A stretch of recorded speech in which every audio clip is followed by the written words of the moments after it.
Alhamdulillah, alhamdulillahirrahmanirrahim. Bapak Ibu yang dirahmati Allah Ta'ala, insya Allah kita akan melanjutkan lagi materi, ya, di mana tadi telah kita perhatikan bersama tentang hukum-hukum dalam Islam, ya. Dan telah saya sampaikan bahwasanya Islam itu ajarannya adalah sangat sempurna sekali, sangat detail sekali, di mana hal yang kecil, urusan kecil sampai urusan besar itu ada. Dari kita bangun tidur sampai kita tidur lagi itu ada. Dari kita lahir sampai kita meninggal itu lengkap sekali. Berbeda dengan ajaran selain Islam, ya. Contoh misalnya agama Nasrani, Kristen atau Katolik. Di situ apa? Perihal Natal saja itu sesuatu yang besar, itu tidak ada ketentuannya di dalam Alkitab, ya. Apalagi hal yang kecil.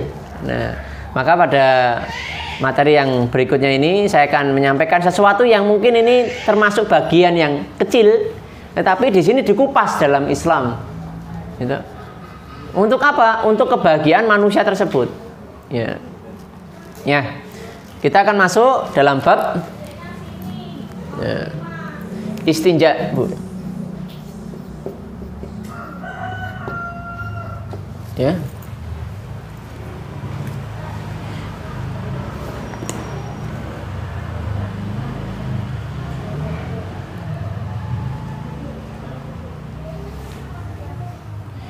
Istinja ini melanjutkan kemarin dalam bab toharoh atau bersuci.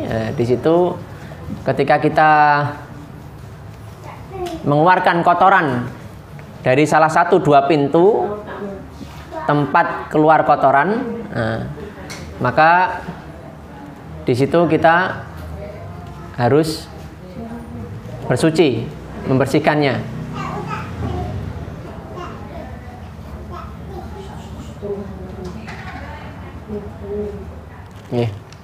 Jadi istinja yaitu apabila keluar kotoran dari salah satu dua pintu tempat keluar kotoran, wajib istinja dengan air atau dengan 3 buah batu.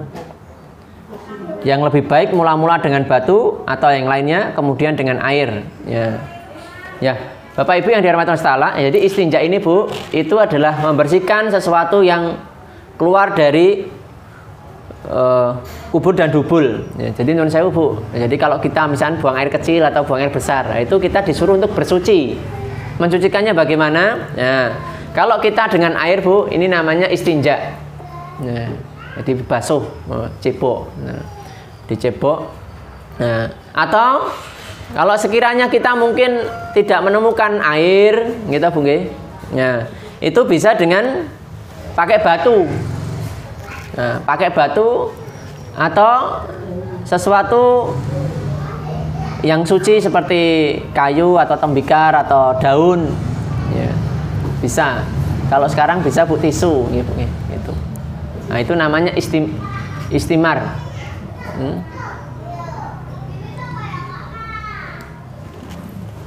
Ini dia membersihkannya itu pakai air, Bu. Kalau istimar itu dia dengan batu, daun, tisu, kertas, ya, Bu, ya. Yang penting kertasnya ini adalah kertas yang tidak ada lafaznya Allah dan suci, Bu. Gitu, Bu. Misalkan kotoran ya tidak boleh, Bu. Ya, buat misalkan kena kotoran ya tidak boleh, ya.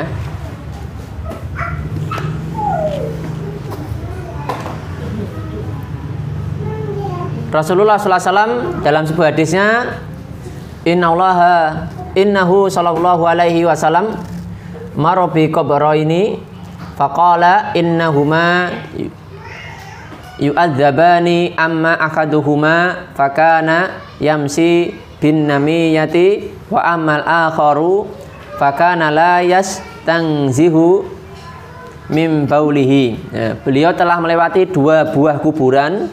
Ketika itu beliau bersabda, kedua orang yang ada dalam kubur ini disiksa. Seorang disiksa karena mengadu domba orang, dan orang yang sekali lagi karena telah mengistinja kencingnya. Jadi tidak mengistinja kencingnya. Jadi salah satu nantinya menjadi siksa kubur itu adalah ketika dia tidak beristinja, ya. Jadi tidak membersihkan, Bu. Ya, tidak bersuci ketika dia buang air kecil, gitu. Ya, kena cipratan. Nah, itu hati-hati, Bu. Jadi kalau bisa betul-betul dihindari. Nah, lalu dalam hadis yang lainnya, idza staja maro ahaduhukum falyastajmir witro. Apabila salah seorang dari kamu beristinja dengan batu, hendaklah ganjil. Nanti ganjil, Bu. Ya. Kalau hadis yang lainnya Rasulullah SAW sebutkan, hadis riwayat Muslim, Rasulullah SAW telah melarang kita beristinja dengan batu kurang dari 3. Jadi kalau nanti jenengan itu kok tidak menemukan air, nah ternyata misalkan nun sewu ibu pas perjalanan jauh gitu, Bu, pas safar, nun sewu misalkan kok toilet tidak ada, pom bensin tidak ada, Indomaret tidak ada, wah iki nang dalan ternyata harus minggir, tidak ada aqua juga ini, bagaimana? Ambil daun, Bu. Nah itu minimal 3, Bu. Jadi ambil 3 itu bisa. Dalam hadis ini disebutkan 3 batu, berarti 3 buah batu atau 3 daun, yang mana itu adalah suci.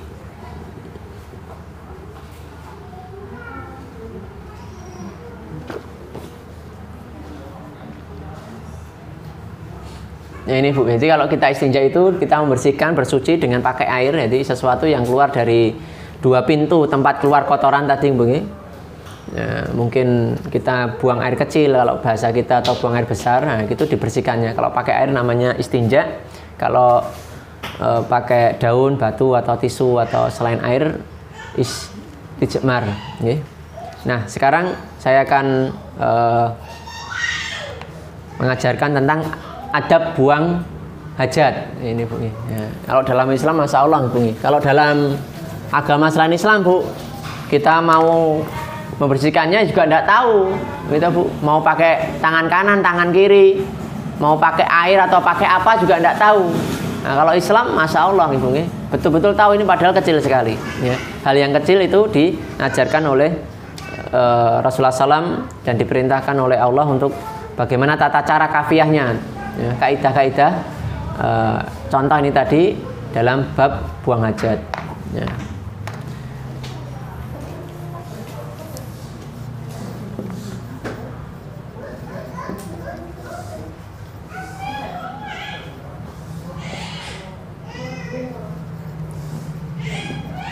Nah, adab-adabnya, Bu. Yang pertama yaitu masuk kaki kiri, Bu. Nah, ini, Bu. Jadi sunnah melakukan kaki kiri ketika masuk kakus atau kamar kecil, ya, Bu, ya. Dan mendahulukan kaki kanan tatkala keluar. Sebab sesuatu yang mulia hendaklah dimulai dengan kanan, dan sebaliknya setiap yang hina dimulai dengan kiri, ya, Bu. Jadi kalau jenengan mau pakai baju, ya, Bu, kanan dulu, gitu. Mau pakai celana kanan dulu. Contoh yang hina, pakai apa, megang sandal, itu kan kayak didelok kan kurang apik, Bu. Hina tau lah, pakai kiri. Nah ini, Bu, ini sesuatu yang mungkin kurang baik, Bu. Kalau kita ini non sewu mau ke belakang itu kan kurang baik lah, itu pakai kaki kiri, ya. Dan kita juga diajarkan oleh Rasulullah SAW itu dengan doa, Bismillahi Allahumma inni a'udzubika minal khubuthi wal khaba'ith, ya. Dengan nama Allah, ya Allah, aku berlindung kepadamu dari setan laki-laki dan setan wanita, ya. Jadi karena tempat yang di situ kotor itu paling suka ditempati setan, dan makanannya setan itu adalah tulang dan kotoran, Bu. Ya, makanya jangan lama-lama di kamar mandi itu, dan seringlah berdoa pakai kaki kiri dan berdoa Bismillahi Allahumma inni a'udzubika minal khubuthi wal khaba'ith. Nah nanti yang kedua yaitu ketika nanti keluar, yaitu ghufranaka. Ya Allah, aku memohon ampunanmu. Yang kedua adalah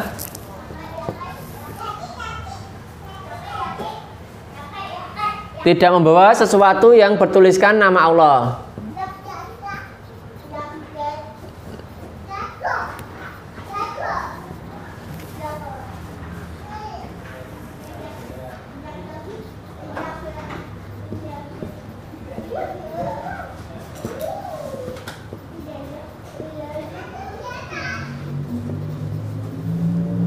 Ya. Jadi nama Allah ini tidak boleh, Bu. Makanya dulu Rasulullah SAW itu ketika dia cincinnya itu dilepas, Bu, itu. Karena nama Allah. Jadi begitu pula kalau jenengan pas bawa jaket gitu, atau topi tulisannya la ilaha illallah, itu dilepas dulu.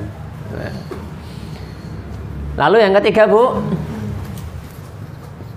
tidak menghadap kiblat. Nah, jadi kalau tempatnya terbuka, Bu, itu jangan menghadap kiblat, Bu. Atau membelakanginya. Ketika buang hajat di tempat terbuka, kalau tertutup itu tidak mengapa, Bu. Tetapi kalau bisa itu jangan menghadap atau membelakangi kiblat. Gimana, Bu? Terbuka, Bu, itu misalkan itu, Bu, jenengan ora toh. Misalkan kalau dulu, Bu, zaman dulu itu kan banyak orang itu kan non sewu le. Zaman primitif dulu itu kan kayak dulu saya mengalami nggih. Nah, di kali itu ada tutupnya, Bu. Nah, iya. Itu. Saya dulu pernah, Bu, itu di Banjarnegara itu masih jahiliyah, Bu, itu. Jadi di pelosok itu enggak ada tutup-tutupan. Itu ya mak kayak gitu. Kalau kelihatan, saya tuh sempat dipesan itu dulu sama ustadz saya. Engko pomon iki bar subuhan, ojo nyenter-nyenter kanan kiri, suka men dolik dalan wae ngono. Lah napa tahu kok men ngono. Saya juga enggak tahu. Nah, pas itu ya waduh kok ngene gitu. Jadi apa? Penasaran malah. Wah, malah itu ya. Oh, ternyata gini. Jadi jahiliyah, Bu. Itu terbuka kayak gitu, Bu. Nah, kalau kita kan sering, Bu, sudah ada tutupnya. Ada kamar mandi. Nah, jadi kalau terbuka tidak boleh menghadap ke kiblat atau membelakanginya. Ya. Harus membelakangi kiblat tidak. Oh, tidak boleh.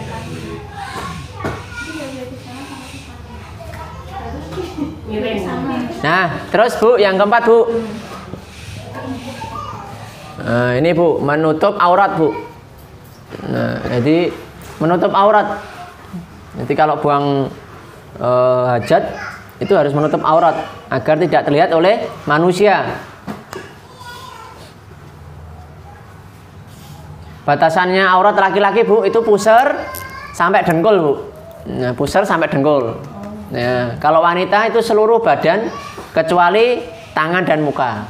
Walaupun nanti ada beberapa khilafiyah, ada yang mengatakan muka itu wajah, tetapi secara umum itu biasanya tangan dan muka. Nah, makanya kalau jenengan pas perjalanan jauh misalkan lupa ndak bawa ruko, nah, jenengan tertutup semuanya, tidak meletet nggih, Bu, nggih. Karena lekuk tubuh itu juga bagian dari aurat. Nah, itu bisa, Bu, hanya pakai kaos kaki saja. Gitu. Jadi misalnya kayak istri saya itu, nah itu bisa, Bu, jadi ruko. Nah, itu terus tinggal pakai kakinya di kaos kaki ini. Nah, terus yang kelima, Bu, berhati-hati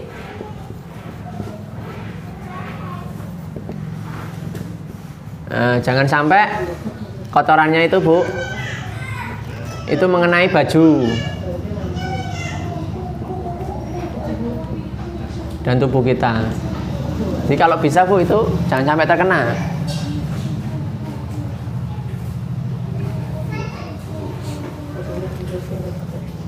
Yang keenam, Bu, itu membersihkan kotoran tersebut.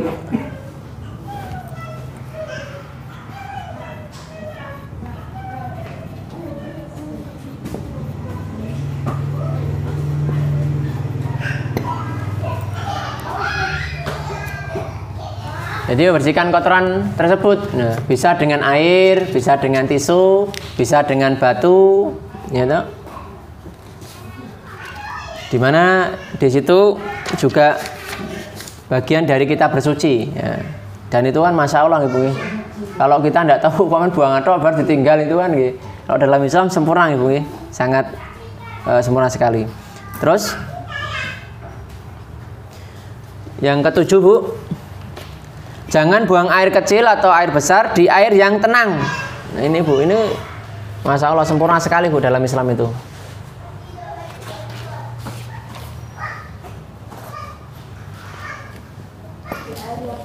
Ya, ingat jangan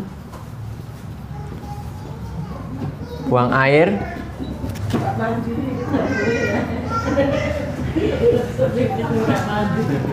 di tempat air yang tenang ibu. Jadi air yang tenang itu maksudnya apa? Misalkan